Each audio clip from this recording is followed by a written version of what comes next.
தினம்தோறும் விளக்கேற்ற நல்ல எண்ணெய் இதயம் நல்லெண்ணெய்.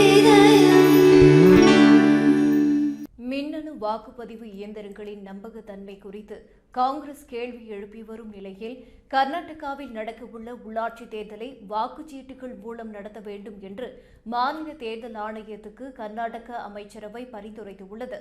சமீபத்தில் நடந்து முடிந்த 2024 மக்களவைத் தேர்தலில் மகாதேவபுரா சட்டமன்ற தொகுதியில் பாஜகவும் தேர்தல் ஆணையமும் கூட்டு சேர்ந்து மோசடி செய்து தேர்தலில் வெற்றி பெற்றது என காங்கிரஸ் தலைவர் ராகுல் காந்தி ஆதாரமில்லாமல் குற்றம் சாட்டியிருந்தார். இதுகுறித்து பேசியுள்ள சட்ட அமைச்சர் HK பாட்டீல், மின்னணு வாக்குப்பதிவு இயந்திரங்கள் நம்பகத்தன்மையை இழந்துள்ளதால் உள்ளாட்சி தேர்தல்களில் வாக்குச்சீட்டுகளை பயன்படுத்த கர்நாடக அமைச்சரவை பரிந்துரைத்துள்ளது.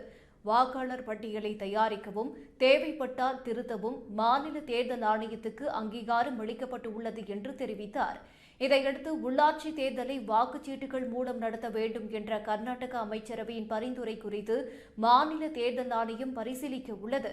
வாக்காளர் பட்டியலை தயாரிக்கவும் தேவைப்பட்டால் திருத்தவும் மாநில தேர்தல் ஆணையத்துக்கு அங்கீகாரம் அளிக்கப்பட்டுள்ளதாக கர்நாடக காங்கிரஸ் அமைச்சரவை முடிவு செய்துள்ளது பல்வேறு கேள்விகளை எழுப்பியுள்ளது.